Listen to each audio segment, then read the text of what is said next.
केरला में जनता के पैसों की खुलेआम लूट हो रही है। ये लोग भ्रष्टाचार के नए नए मॉडल लेकर आते हैं। जनता का एवरी सिंगल रुपया लूटना चाहते हैं।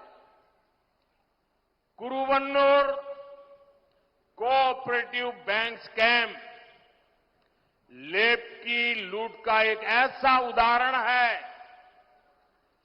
हर कोई जिससे परेशान है।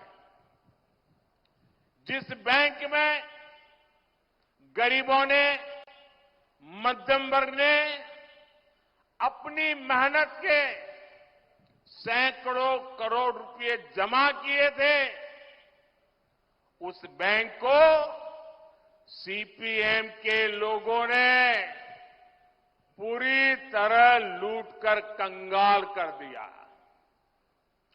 ये जो गरीबों ने, मध्यम वर्ग ने बैंक में पैसे रखे थे, क्योंकि घर में बेटी की उम्र बढ़ रही थी, उन्होंने सोचा कि बेटी की शादी करवानी है, बैंक में पैसे जमा कराएं, कुछ ब्याज मिलेगा, पैसे बढ़ेंगे और जब शादी का समय आएगा तो बेटी के काम आएगा।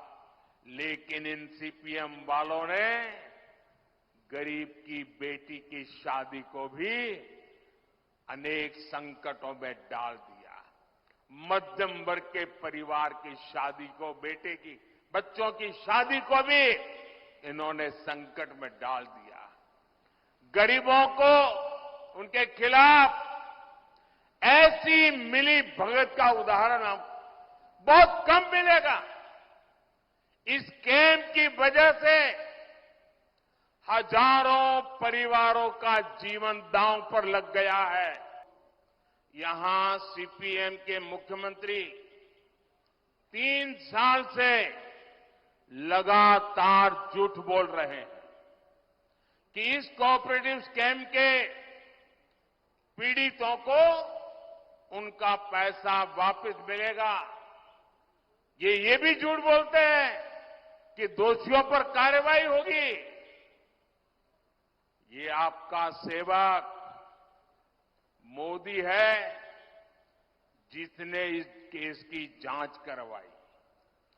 अब तक स्कैम करने वालों की करीब 90 करोड़ रुपए की संपत्ति भारत सरकार के ईडी ने अटैच कर ली है।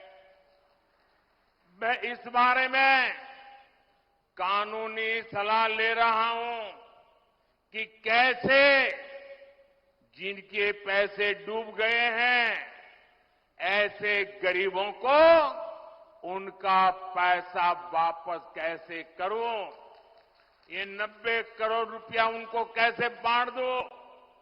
बीजेपी सरकार पहले भी देश में 17,000 करोड़ रुपए ऐसे स्कैम पीड़ितों को वापस दिलवा चुकी है।